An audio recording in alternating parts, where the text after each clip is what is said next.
Right, let us come to questions. Secretary of State for Health and Social Care, Josh Simons. Number one, Mr. Speaker. Thank you, Mr. Speaker. Can I associate myself with your remarks about the war in Ukraine? I know the whole House will stand with Ukraine as they defend their freedom and democracy, and this is precisely why the leadership of the Prime Minister at the G20 and in other international fora is absolutely vital for standing up not just for our national interest but our values across the world too. Mr. Speaker, over the past decade the Conservatives' mismanagement left the NHS with 1,400 fewer full-time equivalent GPs than in 2015, hundreds of practice closures, the loss of over 1,000 community pharmacies, and NHS dentistry a distant memory. That is why this government took immediate action to employ 1,000 more GPs through the additional roles reimbursement scheme, through the measures in the budget announced by the Chancellor, and through our 10-year plan we will shift the focus of healthcare out of hospital and into the community. Josh Simons. Thank you, Mr. Speaker. In my constituency of Makerfield, Wigan Council and my local NHS Trust are working really closely together to pioneer a health system focused on prevention and delivered through neighbourhood health centres. But they need help. So can I ask the Secretary of State what he is doing to improve access to primary care through neighbourhood health centres, especially data-driven preventative care? I'm grateful for that question, and Mr. Speaker, I should have said, with your permission, I'll answer questions 1, 8 and 21 together. Mr. Speaker, I agree with my honourable friend about the importance of prevention on a local level. We'll trial neighbourhood health centres across the country to bring together a range of services, ensuring healthcare is closer to home and patients receive the care they deserve. This is part of the broader ambition to move towards a neighbourhood health service with care delivered close to home, and I'd be delighted to meet my honourable friend to hear more about what's going well in his community and what further action we need to take. Chris Vince. Thank you, Mr. Speaker, and thank you to the Secretary of State for his answer. Would he agree with me that access to primary care is hugely important to support the accident emergency of hospitals like Princess Alexandra Hospital in Harlow? But would he also agree with me that actually access to primary care isn't just about GPs, but it's also about access to dentists? And I can ask him what our government's plans, his government's plans will do to support dental surgeries in Harlow, like the aptly named Harlow Dental Surgery that I visited last week. I'm grateful to my honourable friend for that question. He's absolutely right that so many of the pressures on our hospitals, like the Princess Alexandra in Harlow, are as a result of pressures in other parts of the health and social care system. It is outrageous that the biggest reason for 5 to 9-year-olds presenting to hospital is for tooth decay. That's why we need to get NHS dentistry back on its feet, along with the rest of the NHS. Myself and my honourable friend, the Minister for Care, have met regularly with the British Dental Association since the general election to consider how the dental contract can be reformed to retain dentists and build NHS services once again. Sam Carlin. Thank you very much, Mr. Speaker. In my local area of Cambridgeshire and Peterborough, GPs are reporting feeling much more burnt out, with working conditions getting more and more extreme. The number of patients per fully qualified GP in my area has increased by nearly 400 since December 2016, a higher increase than the national average. Can the Secretary of State tell me what his department is doing to make the situation more sustainable while improving access to primary care? I'm grateful to my honourable friend for his questions. General practice is a valued part of the NHS, and GPs are a vital part of our NHS families. In fact, they are delivering more appointments than ever before, and we recognise the significant pressures they face. At the same time, we know that patients are struggling to see their GPs. That's why we've invested an additional £82 million to the Ives scheme to recruit 1,000 more newly qualified GPs during this year. This will take the pressure off general practice currently in the system, and we'll be announcing budget allocations in the not-too-distant future to set out what further support we'll provide to general practice. Chair of the Select Committee, Layla Moran. Mr. Speaker, last week I visited Summertown Health Centre, and they implored on me to say to this government that it isn't just about more money, and we welcome the £100 million that is allocated for more capital investment in primary care, but it's also about the snarled up process at ICB level to get that investment to the right places quickly. What is his government going to do to ensure that ICBs deliver this money where it's needed fast? The Chair of the Select Committee is absolutely right. Investment is vital, of course, but so is reform. We've tasked ICBs with leading the development of the new neighbourhood health service. We're removing from them their responsibility for performance management of trusts to free up their focus so that we have the level of attention on primary and community services that are desperately needed. And of course, in the coming weeks, working with the BMA and the Royal College of GPs, we'll be talking with them about how we make sure the investment announced by the Chancellor leads to improved patient care and a reformed neighbourhood health service. Lewis Cock. Thank you, Mr Speaker. Govstoke, in my constituency of Broxbourne, has seen a lot of development. What steps is the Secretary of State taking to ensure GP surgeries are delivered before hundreds of new homes are built? Of course, Mr Speaker, we need to deliver both, and the previous Conservative government delivered neither. We have a housing crisis in this country, we have an NHS crisis in this country, and I would have thought the party opposite might show some humility and responsibility for those facts before challenging a government that's only been in for 4 months. Andrew George. Mr Speaker, I agree with the Secretary of State, and the fact is that in Cornwall, only 25% of delayed discharges from hospital are down to lack of social care packages. The remainder involve a significant degree of support needed from primary and community NHS services. So, bearing in mind that the RCN has pointed out that there's been a 45% reduction in district nurses in the last decade, what can the government do to replace these essential roles at the primary care level? The honourable gentleman is absolutely right, and just this weekend, up in Middlesbrough, with local members there, we saw a really great example of hospital at home delivered by the community nursing team and the Community Health Trust. We've got to do a lot more in this space to make sure we provide care closer to people's homes and indeed often in the home, keeping them out of hospital, close to home, which is better for them and better value for the taxpayer. Minister Dr Luke Evans. The Royal College of GPs has said the national insurance tax increase is expected to cost 2.2 million appointments. And we know from written questions submitted that GP hospices, care homes are not exempt and won't find out until April, i.e. in 6 months' time, what, if any, mitigation will be put in place, and cutbacks are being planned now. So could the Secretary of State explain how his choice to tax GPs will increase GP access? Mr Speaker, well, firstly, can I just reassure health and care providers that we will be setting out allocations long before April next year. I recognise that people need to plan ahead of the new financial year, and of course when deciding allocations we take into account the range of pressures on different parts of the system, and people have heard what I've said already about the need to shift out of hospital into primary and community services.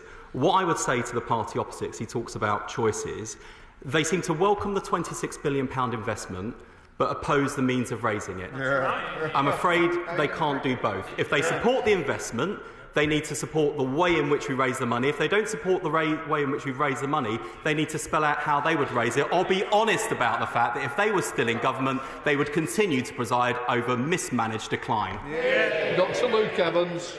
I thank the Secretary of State for his answer, and one GP described it to me as Schrodinger's primary care, i.e. GPs are seen as private contractors, so not exempt from the NI, but then exempt from the small business relief because they're deemed as public. Right. Isn't the simple fact here the health team knowingly went along with the Treasury team's plan to tax primary care without mitigations leading to cuts? Or the health team didn't understand or spot the complexity of what's going on and therefore having to put mitigations in now? Which is it? I was terribly impolite, Mr Speaker. I should have welcomed the Shadow Minister to his place in response to his first question. But look, again, I just say to the party opposite, they seem to welcome the investment, the £26 billion. They're happy to tell us how it should be spent, but they oppose the means of raising it. They can't do both. They need to be honest with the country. Either they're supporting the investment in the NHS, or they're saying they would cut the investment. Which is it? It's a Munt. Question number 2, Mr Speaker. Thank you, Mr Speaker. The Darcy review made it absolutely clear that the NHS has been starved of capital. It's 15 years behind the private sector in its use of technology, and we have fewer scanners per person than comparable countries. That's why at the budget, the Chancellor invested £1.5 billion of capital funding, which will include investment for new AI-enabled scanners, which will help tackle that backlog. Tessa Munt. Thank you, Mr Speaker.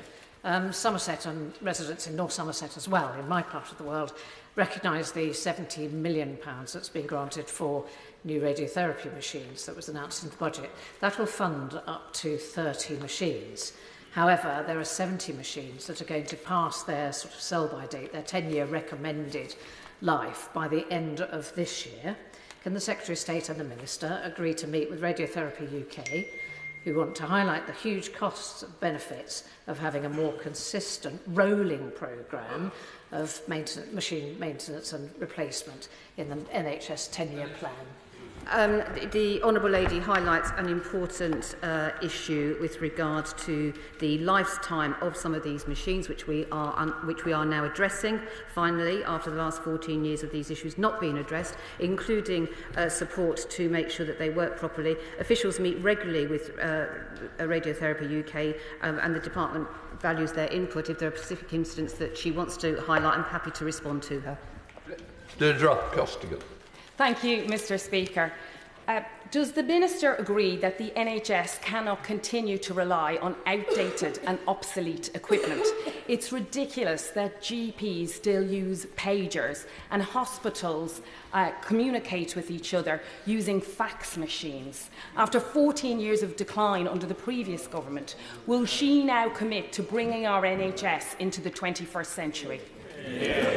My honourable friend lays bare a really important issue, and we all know, and staff know critically, we are asking staff to do the most incredible job with outdated technology. It's bad for staff, it's bad for patients. That's why moving from an analogue system to a digital system is crucial. I was fortunate to visit colleagues up in Leeds NHS England offices last week to see some of the fantastic work they're doing with regards to the app, and we will make sure the NHS comes into the 21st century. Sam Mohammed. Number 3, Mr Speaker.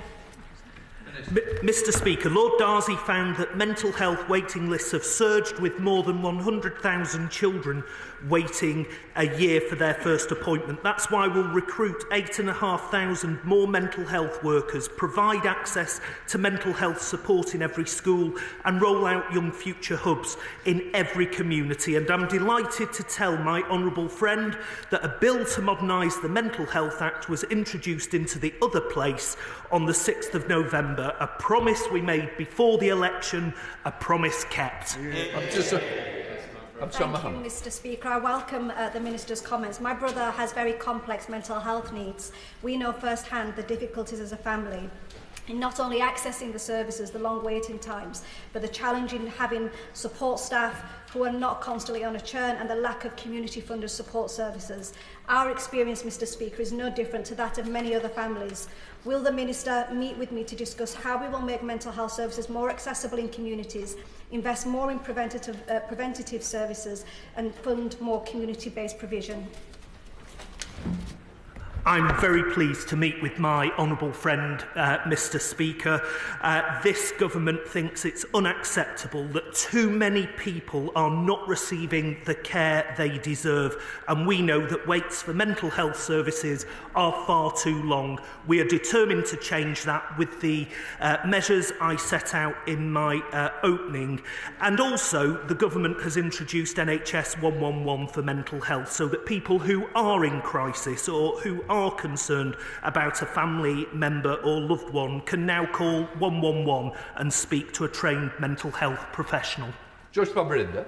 Thank you, Mr Speaker. Facilities like leisure centres and swimming pools like the Sovereign Centre in Eastbourne, where I learnt to swim, are critical in supporting people's mental health locally.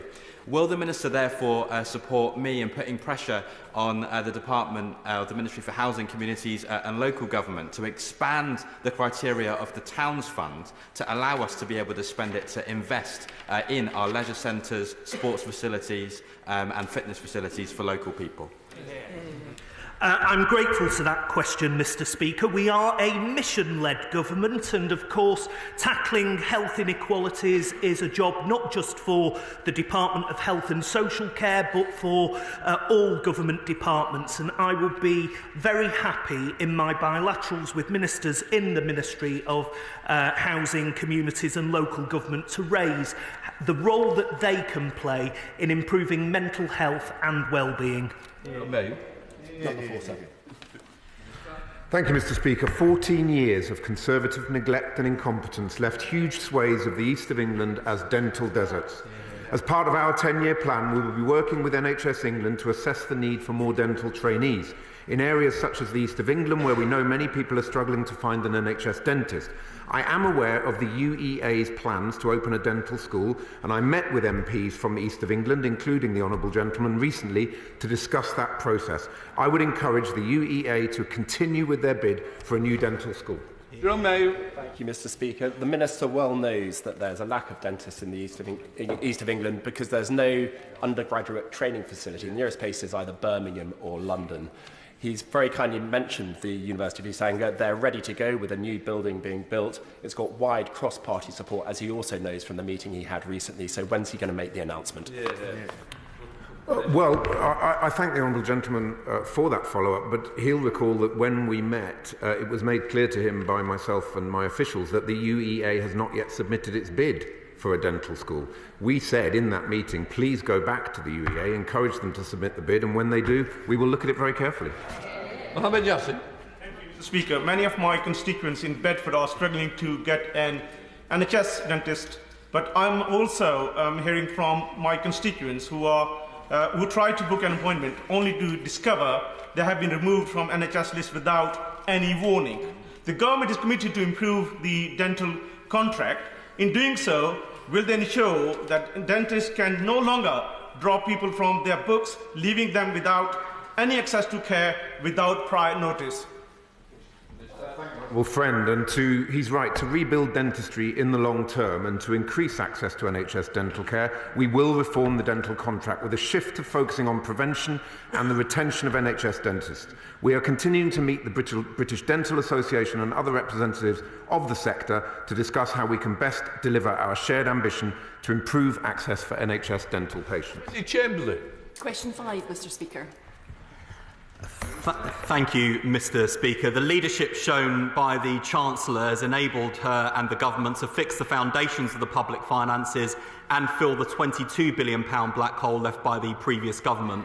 The decisions that she took meant she was able to provide this department with an extra £26 billion and a real terms increase in core local government spending power by around 3.2%. This was the right decision for the right reasons in the national interest, and I'm taking pressures on all parts of health and social care into a consideration before making final allocations for the year ahead. Chamberlain. Thank you, Mr. Speaker. In North East Fife, we have a particular issue with access to dental surgeries with the recent closure of a surgery in Leven, and those difficulties stem from recruitment from abroad as a result of visa changes, but also simply that private practices are going private and coming out of the system. Now, obviously, the NHS is devolved in Scotland, but does the Minister, the Secretary of State, agree that putting staffing under further strain from increasing NICs is only going to make things worse for dentists? And what, in his conversations, is he doing to ensure that they get the support they need? Thank you, Mr. Speaker. Of course, it's because the Chancellor took the decisions that she did in the budget that my department's received £26 billion to reform and improve health and social care. And as I said prior to the general election, Mr. Speaker, all parts of the United Kingdom suffered under the previous Conservative government. That's why I'm sure that members from right across Scotland will welcome the extra £1.5 billion this year and £3.4 billion next year, the biggest funding increase since devolution, which I'm sure the SNP government will welcome, and they certainly have no excuses now for not acting. Rachel Maskell. Mr. Speaker, 14 years of neglect of hospices have left them in a really perilous condition. Not only have they had to deal with the rise of national insurance contributions, pay and other cost pressures. As a result of that, I really welcome the fact that my honourable friend is putting in place measures to ensure that that funding sees recovery. But can he assure me that ICBs will pass on to hospices not only recovery from the increased costs, but catching up as well from the Tory neglected years of the whole sector? I'm grateful to my honourable friend for her question. I am looking very carefully at the pressures on hospices. In fact, only last Friday I visited St Francis Hospice, which serves my constituents and people right across East London, Western and South Essex, to see firsthand the brilliant work they're doing to support end-of-life care, but also the pressures they're under, and I'm taking into account those pressures before deciding allocations for the year ahead. Shadow Minister Dr Caroline Johnson. Thank you, Mr Speaker. Mr Speaker, I have tried repeatedly on written parliamentary questions to get an answer to this question without success, so I'm going to try face-to-face. Can the Secretary of State tell the House how much his Chancellor's changes to national insurance contributions will cost the NHS? Mr Speaker, she talks about the employers' national insurance contributions as if they are a burden on the NHS. It is thanks to the decisions the Chancellor took that we are able to invest £26 billion in health and social care. £26 billion. They welcome the investment, but they oppose the means of raising it. Do they support the investment or not? They can't duck the question. They have to answer. Dr Caroline Johnson. Thank you, Mr Speaker. He speaks of ducking questions, but it is very worrying that 3 weeks after the budget, he still doesn't know or won't tell the House how much it will cost the NHS.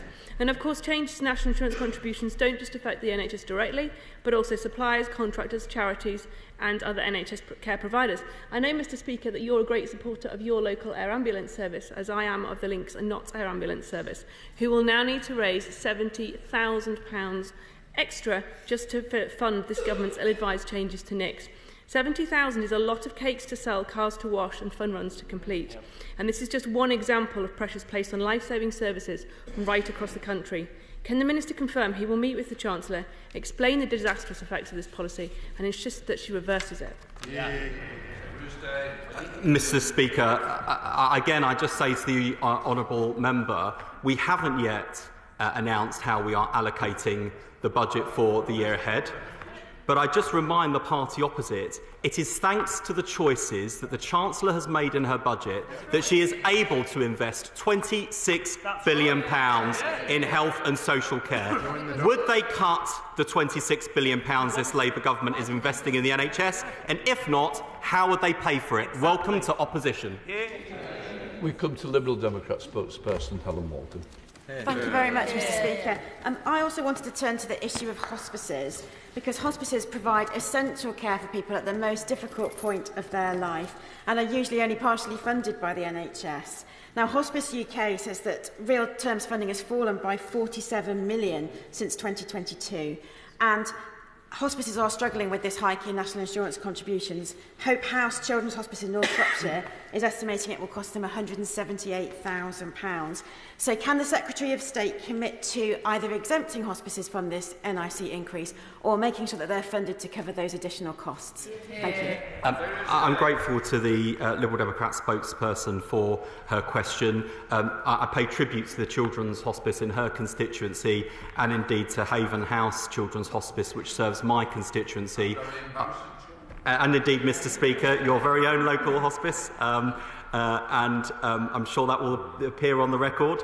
And I just want to say to all of the hospices across the country, and I particularly thank the advocacy we've been receiving from Hospice UK and from charities like Together for Short Lives and others who are making their voices heard about the pressures on the system. I am taking those into account before deciding allocations for the year ahead, because I want to make sure that everyone, whatever their age, receives access to the timely and good quality end-of-life care, palliative care, and of course support for people with life-limiting conditions, and that all of them deserve. Antonio Banks. Number 6, Mr Speaker. Thank you, Mr. Speaker. I was proud that the Chancellor raised the salaries of hundreds of thousands of care workers in the budget, and last month the government introduced legislation to deliver the first ever fair pay agreement for adult social care. Now, whilst we were giving care workers a pay rise, the Leader of the Opposition was belittling their work as merely wiping bottoms. I gently say to the party opposite, it's better to be wiping bottoms than talking out of them. This is a very important issue, and I'm dealing with ministerial colleagues on it. Thank you. Antonio Barnes. Thank you, Mr. Speaker. According to last month's Skills for Care report, most care workers are paid only a couple of pennies above the national minimum wage, while the sector can't recruit and retain the people it needs. Can the Minister set out the timetable for establishing the Fair Pay Agreement, the adult social care negotiating body? And can the Minister give the House an assurance that the care trade unions will be closely involved in its design? I thank my honourable friend. We've taken quick action. The Employment Rights Bill, which of course includes the Fair Pay Agreement, within 100 days of taking office. Now, the negotiating process on the negotiating body, the consultation can only begin once the bill becomes an act. We're engaging widely with stakeholders. I can assure my honourable friend that unions will play a very central role in that process. But of course, let's remember that through the National Living Wage, we're giving the lowest paid full-time care workers a pay increase of £1,400 per year. Seamus Logan. Thank you, Mr. Speaker. One of the barriers to better staff salaries in the care sector, of course, are the additional employer national insurance contributions. Can he confirm, along with his colleagues, whether you are considering an exemption for GP practices, charities and hospices in relation to national insurance employer contributions? Well, as my right honourable friend, the Secretary of State for Health and Social Care, has pointed out, when we won the general election on the 4th of July, we inherited public finances in their worst state since the Second World War. We, through the Chancellor, have taken responsible action to deal with those issues. My right honourable friend has also said that we are looking at the budget in the round, and we will be reporting on that in due course. Andrew Pates. Number 7, please, Mr. Speaker. Excuse me. With your permission, Mr. Speaker, I'll take 7, 18 and 23 together. After 14 years of Tory neglect and incompetence, NHS dentistry in England has been left in a parlous state. Tooth decay is the most common reason why children aged 5 to 9 are admitted to hospital, and 28% of the country, that's 13 million people, have an unmet need for dentistry.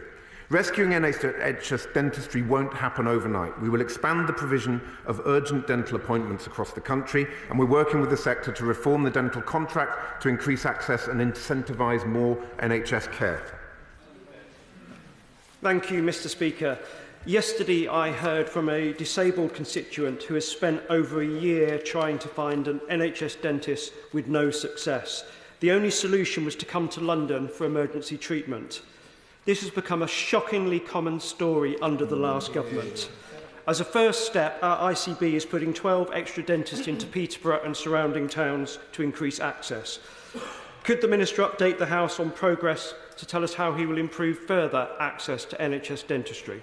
Thank you, Mr. Speaker. I'm very pleased to hear about what his ICB is doing there. Working with the dental sector, we will deliver measures to improve access, targeting areas that need them most.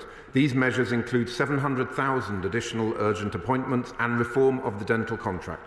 The Golden Hello scheme, which incentivises dentists to work in underserved areas, is underway across the country, and dentists are also being offered a new patient premium to treat new patients. Richard Baker.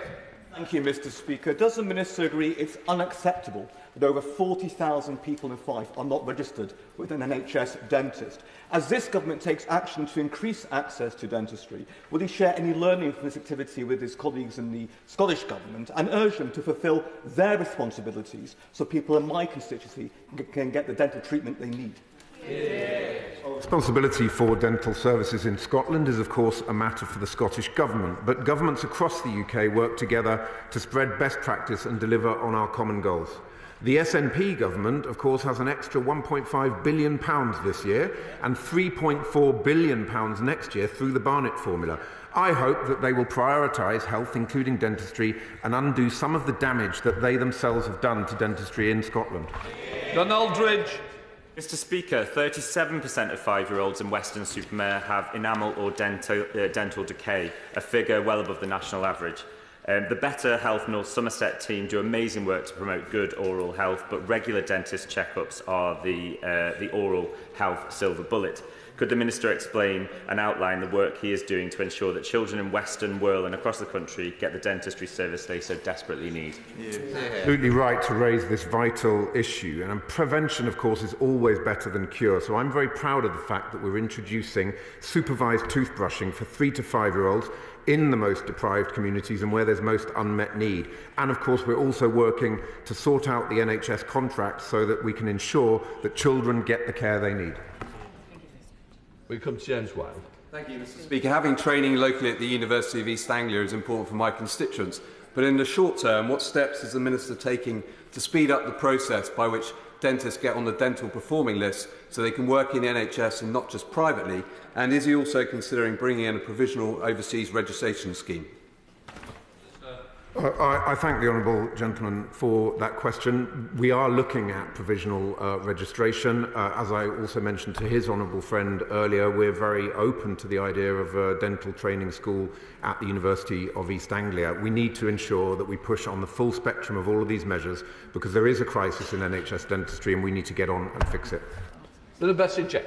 Thank you, Mr Speaker. In my constituency, Toothless in Huntingdon have written to me highlighting that 36% of patients under Cambridgeshire and Peterborough integrated care system no longer have an NHS dentist. They want dental practice to provide access to those needing emergency treatment and a priority pathway for referrals from hospital departments such as cardiology and oncology. To that extent, what steps are being taken in Huntingdonshire to improve dental access across rural Cambridgeshire, and how is the government helping Cambridgeshire and Peterborough Integrated Care Board to address these issues? Well, I thank him. Obviously, the Golden Hello scheme for rural areas is very important. That's something that we're pushing forward on. I'm pleased to say that the hundreds have expressed interest in it and appointments are starting on that basis. He's right about training places. As I've already mentioned, we are very open to establishments, institutions coming forward with proposals for that. What I would say to him is we're living in a country where the biggest cause of hospital admission for 5 to 9-year-olds is to have their rotten teeth removed. It is a truly Dickensian state of affairs and something that needs to be fixed as a priority. Tom Gordon. Thank you, Mr Speaker. Earlier this year I visited an orthodontist that carries out work on behalf of the NHS. The issue that they were saying was that when they have people referred to them by their general dentist, they then can't go on to do the orthodontic works because their teeth are in too bad a state, but they're referred back to the dentist but can't get in because of waiting lists and issues. So when we're looking at reforming dental contracts, we'll be looking at orthodontic ones too. I thank him for that question. Absolutely, as my right honourable friend, the Secretary of State, has said, we've already met a number of times with the BDA and no issues are off the table. We absolutely need to look at orthodontists in the round as part of the contract negotiations, and we'll certainly be reporting back on that in due course. Tristan Osborne. Question number 9, Mr Speaker. Thank you, Mr Speaker. With permission, I'd like to take questions 9 and 22 together. Before the election, we made it clear that it was investment and reform that was needed in the NHS. The Chancellor announced the investment of the budget, and since the general election, we've confirmed introducing new league tables of NHS providers, with high-performing providers being given greater freedom over funding and flexibility, sending turnaround teams into struggling hospitals, giving the best performers greater freedoms over funding to modernise technology and equipment. We're creating a new college of executive and clinical leadership that will help attract, keep and support the best NHS leaders. We're banning NHS trusts from using agencies to hire temporary entry-level workers in Band 2 and 3, such as healthcare assistants and domestic support workers. We're sending crack teams of top clinicians to areas with long waiting lists and high economic inactivity to improve the productivity of their clinics, and we're running a GP red tape challenge to slash bureaucracy. I could go on, Mr Speaker, because this is a government that's walking the talk on NHS reform. I think you already have, but there we are, Tristan Osborne. very much, Mr. Speaker, and I wish you would go on. But irresponsible promises were made by the opposition around capital investment into hospitals and elective surgeries across the country, and including in the three Medway constituencies. Can I ask my right honourable friend whether he will meet with me and my colleagues from Rochester, Stroud and Gillingham and Rainham to discuss the much-needed NHS investment in our area? Mr. Speaker, I'd be delighted to meet with my honourable friend and other members from across Medway to discuss the challenges that are facing their part of the South East, and of course to explain why it was that our predecessors made promises they couldn't keep, with timetables that were completely fictitious and funding that runs out in March. I'm really sorry at the way that communities were let down by the previous government. This government won't make the same mistakes. Kevin Bonavia. Thank you, Mr. Speaker. I'm grateful to my friend, the Secretary of State, for his earlier answer. Last week, I spoke to one of my constituents, Norman Phillips, who has been an unpaid carer for his wife, Ros, for the past 18 years. Like many unpaid carers across Stevenage, Norman has been put through absolute hell by the complete inaction on social care from over 14 years of the previous Tory government. Does the Secretary of State agree with me that unpaid carers like Norman play a vital role in providing care, and that unpaid carers need to be at the very heart of any much-needed reforms to the social care system? I'm grateful to my honourable friend for that question. I too pay tribute to Norman and family carers like him who play such a vital role supporting loved ones. In the budget, the Chancellor announced with the carers allowance uplift, the largest increase to the weekly earnings limit since the introduction of carers allowance in 1976. And as well as this investment, we will have a 10-year plan for social care, and I see the care workforce, care providers and family carers all being important partners in building that plan. Jeremy Hill. Thank you, Mr. Speaker. Can I welcome the Secretary of State's plans to reform the NHS, but caution against the idea that the answer is to fire more incompetent managers. The answer is not bad management, but micromanagement from the centre, which sees hospitals managed with more than 100 targets by NHS England, making it one of the most micromanaged healthcare systems in the world. So will his plans have more autonomy for managers to help them innovate, save money and improve care for patients? I'm grateful to the right honourable gentleman for that question, and I'm happy to confirm it is my view that when you have too many targets and you're measuring everything, you end up measuring nothing. That we need to give more freedom and autonomy to good leaders and more clinical leaders and managers in the NHS who are coming up with some of the best productivity gains in the system. That's why we've announced new support and investment in College the College of Leadership for both clinical leaders and executive leaders in the NHS. I'd be delighted to meet with him to discuss those issues. He was a great chair of the Select Committee. But I would also just say to the right honourable gentleman, that back in July we saw a really great example of how you can improve things by sacking bad managers. Thank you, Mr. Speaker. One of the lessons from the pandemic is the importance of NHS communications. Last week I joined victims of the sodium valproate scandal to hand in a petition. They tried to download from the website the MHRA yellow card, adverse drug reaction literature, and they were unable to do so. So will the Secretary of State look at this as a matter of urgency, because people need to be warned about the risks of taking certain drugs? I'm really grateful to the honourable gentleman for that question. As he knows, I am a great champion of patient power, and a key part of giving patients more power and control over their healthcare is better access to information. That's why, as well as improvements to the NHS app, which will provide far easier interaction with the NHS for patients, I'm also working with my right honourable friend, the Secretary of State for Science, Innovation and Technology, to make sure that all of the information held by government is better accessible for our citizens, particularly where that includes, as he mentions, vital safety information and guidance. Pamela Nash. Question number 10, Mr. Speaker. Thank you, Mr Speaker. Thanks to the decisions that the Chancellor took at the budget, we're able to provide an additional £26 billion to give the NHS the funding it needs. This will support the NHS in England with the ability to deliver an extra 40,000 more appointments a week to cut waiting lists. And of course, for my honourable friend and her constituents, the budget has given Scotland the biggest real-term increase in funding through the Barnett formula since devolution began. I hope the Scottish Government will use this investment to deliver improved services for the Scottish people. Nash. Thank you, Mr Speaker.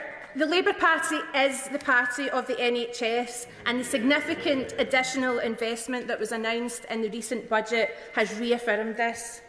The Secretary of State, Mr Speaker, has made it very clear in this question session that the benefits of this additional funding must be felt across the UK. So can I ask my right honourable friend to join me in urging the Scottish Government to ensure that that funding does reach the front line and creates the badly needed additional appointments in GP, dental and hospital services that my constituents and across Scotland badly need?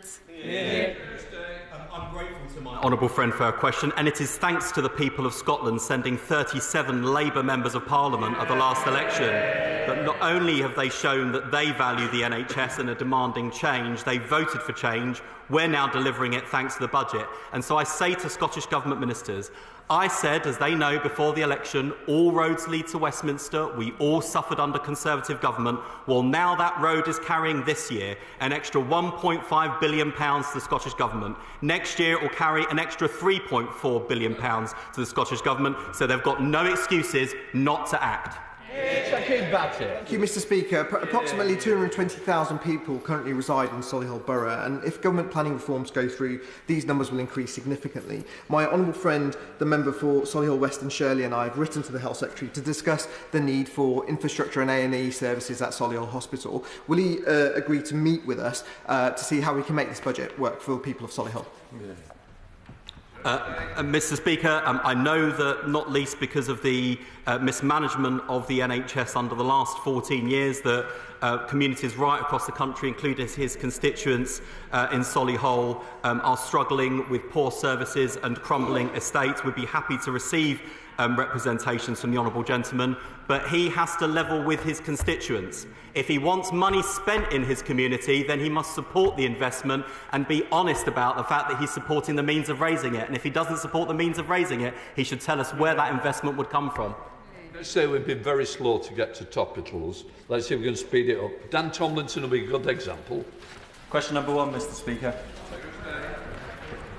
Mr Speaker, this weekend we launched the first in-person consultation as part of change.nhs.uk, the biggest national conversation about the future of the NHS we've ever seen. Of course, we know the Leader of the Opposition wants a conversation about whether the NHS is free at the point of use, and I can tell her from that first conversation, no one agreed with her. Dan Tomlinson.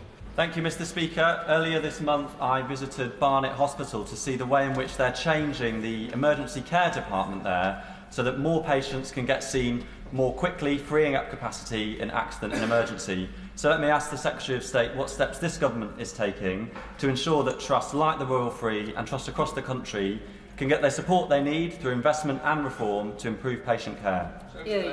I'm grateful to my honourable friend for his question. The Royal Free Hospital saved my life when I went through kidney cancer, so it holds a special place in my heart. And thanks to the Chancellor's decision and the investment she's put in to the NHS at the budget, the reform my department's delivering, we will deliver the change, the improvement that his constituents and mine and the country deserve. Secretary of State Ted Agar. Thank you, Mr Speaker. The Secretary of State knows that every year, irrespective of the party in government, winter is challenging for the NHS. Possibly all the more so this year with the potential impact on older people's health of the loss of the winter fuel allowance by many. So as previous governments have done in the past, what winter preparedness steps has he taken to increase A&E capacity and to increase the number of beds this winter, and by how many? Mr Speaker, it is thanks to this government and the action that we've taken that for the first time in 3 years we go into winter without the spectre of national strikes looming over the NHS, with NHS staff on the front line, not the picket line. It is thanks to the priority this government has given to prevention that we have now almost 15 million COVID-19 and flu vaccinations already delivered. This alongside the new RSV vaccinations help vulnerable groups for the first time. He mentions the winter fuel allowance. This government is protecting support for the poorest pensioners to protect them not just this winter but every winter. And over the coming years, of course, the value of the pension will rise with the cost of living. Come on, Ware. Mr Speaker, I'm grateful, but I fear that was another example of the government, just as my honourable friends have highlighted in respect to the damaging impact of employer NICS increases on GPs, hospices and care providers, simply not answering the question and not having a plan yet. So either the government haven't done their homework and, as with the impact of NICS increases, haven't thought this through and don't know, or worse, the government don't care. Which is it? Mr Speaker, this government is prepared for winter. We are already standing up the operational response to winter pressures. On this question of funding, Mr Speaker, he was in government just before the general election. Is he saying that his government didn't provide enough funding for the NHS this winter? If not, why not? And if he does accept that it's enough money, he'll surely welcome the extra investment the Chancellor's putting into the NHS from next year. Dr Lawrence Sullivan. Thank you very much, Mr Speaker. What steps are the ministers taking to address the ongoing shortages of ADHD medications, which have been going on now for 18 months? Thank you. I thank her for her question. The Department has been working with suppliers of medicines used to treat ADHD to seek commitments from them to address the issues, expedite deliveries and boost supplies. We are working with NHS England to improve the modelling for industry and communications regarding ADHD medicine supply issues, and we will continue to engage with industry to address the remaining issues as quickly as possible. Helen Morgan, Liberal Democrat spokesperson. The Conservatives' disastrous legacy on dentistry meant that over 4.4 million children haven't seen a dentist in the last year, and certainly in Shropshire, dentists continue to hand back their contracts, including one in Wem in recent weeks. Can the Minister outline what his plan is to reverse this terrible decline and to ensure that in rural areas where there are dental desert problems, that is going to be addressed? Thank her for that question. 700,000 extra urgent appointments, golden hellos and a 3 to 5 year old prevention and supervised toothbrushing scheme for 3 to 5 year olds. Hamilton. Thank you, Mr Speaker. Many of my constituents are worried that online GP appointments are too often being used as a substitute for face-to-face consultation, which risks adding pressures on NHS waiting lists further down the line. Could the Minister reassure my constituents they will receive timely, in-person GP access and the quality of care they deserve? Thank you, Mr Speaker. I'm grateful to my honourable friend for that question. We all know general practice is under enormous pressure and they will be a big part of this government's agenda. I want to reassure her our view is patient choice, patient control, different courses for different horses. I value online or over the phone appointments, but that won't be right for everyone in every occasion, and patients should have a voice and a say. Lincolnshire.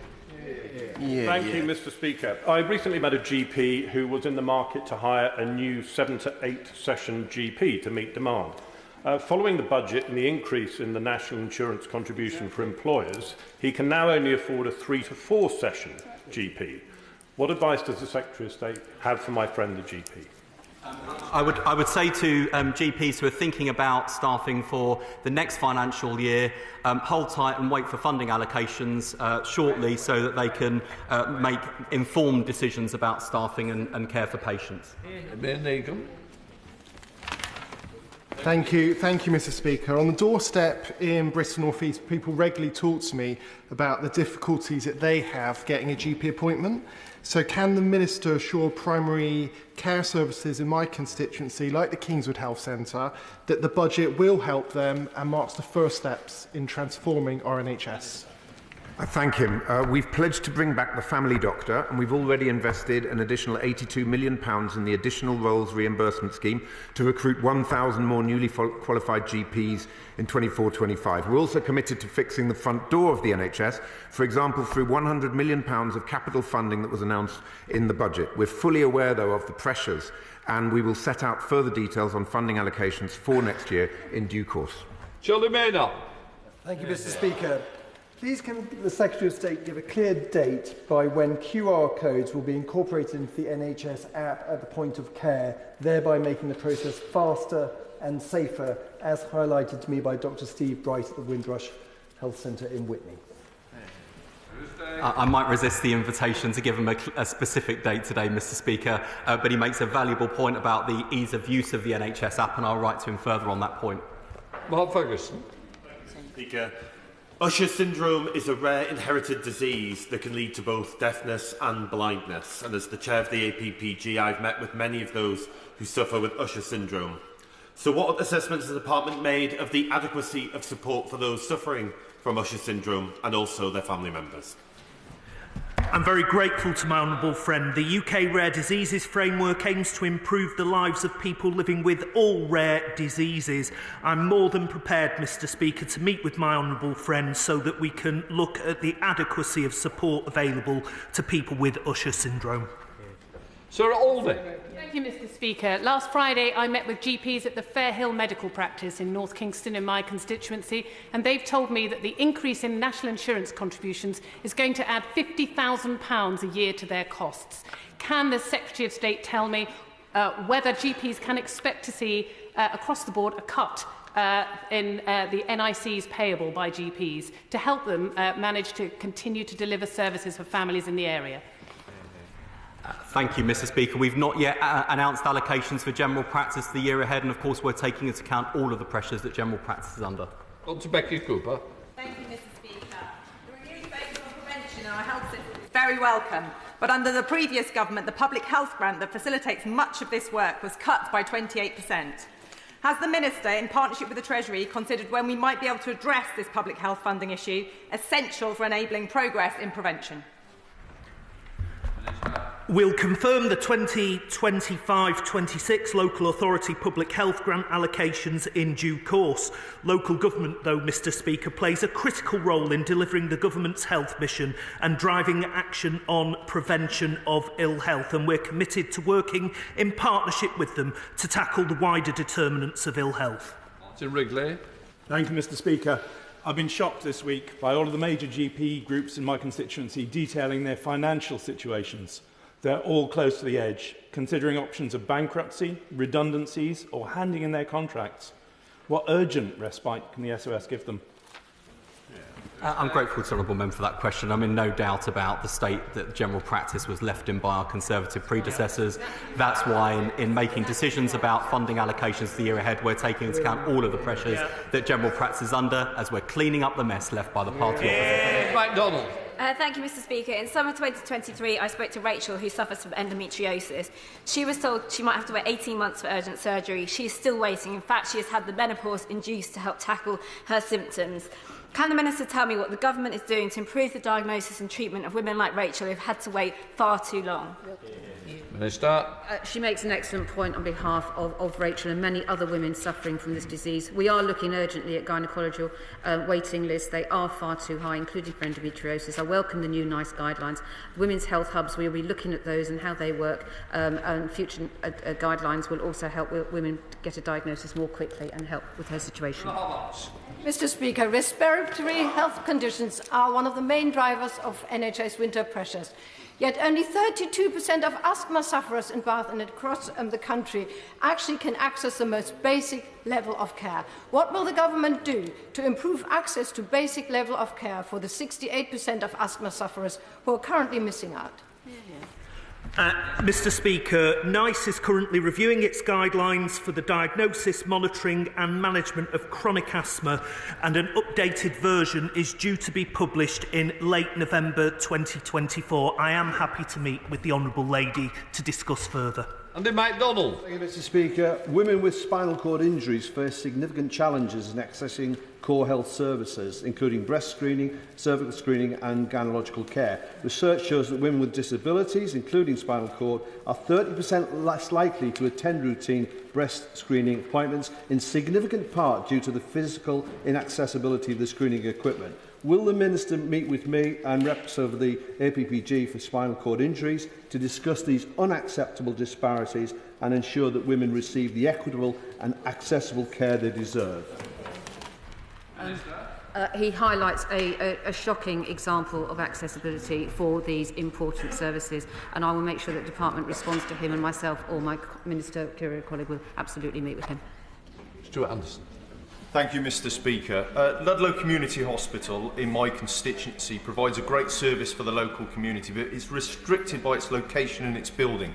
There is a business model that will be more cost-effective long-term to move the facility to the Eco Park.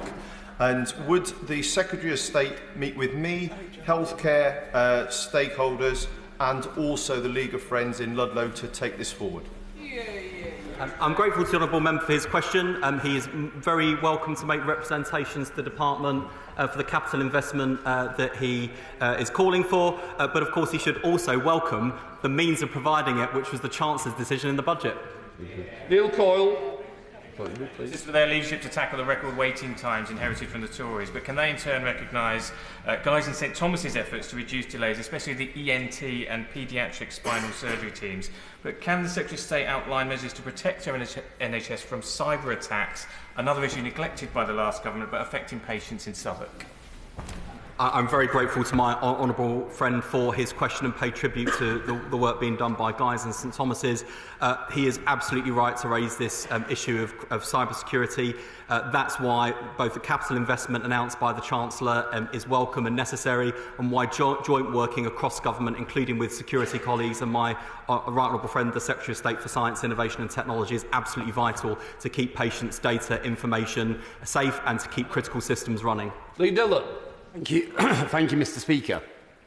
When the Secretary of State reviews GP funding, will you also consider the burden that sits on GP practices when they have to hold the lease for their surgery, and what role integrated care boards could have for holding that risk, which is stopping recruitment of GPs joining practices as partners? I thank him for that question. NHS England currently only accepts ICBs holding leases as a last resort or by exception due to significant capital required. While we know that's not the most effective use of ICB resources, it's an important safeguard. We're committed to fixing the front door of the NHS by supporting GPs and ICBs, for example, through the £100 million of capital funding that was announced at the budget for GP estate upgrades. Jacob Collier. Thank you, Mr. Speaker. My constituent, Ollie Horrobin's life has been completely transformed after contracting COVID, leaving him wheelchair-bound with a feeding tube and battling debilitating symptoms every single day. His story is a stark reminder of the devastating impact that long COVID can have. Will the Minister commit to meeting with me and Ollie to hear his experience firsthand and prioritise further research into the causes, treatments and long-term impacts of extreme long COVID? Can I thank my honourable friend? As somebody who still suffers from long COVID, I know how debilitating and complex it can be, and I am committed to improving support for people affected. There are now over 100 long COVID services across England, £57 million invested in long COVID research, and I recently co-chaired a roundtable on strategies to stimulate further research into treatments. I'm more than happy to meet my honourable friend and Ollie to discuss further. David Mundell. Thank you, Mr. Speaker.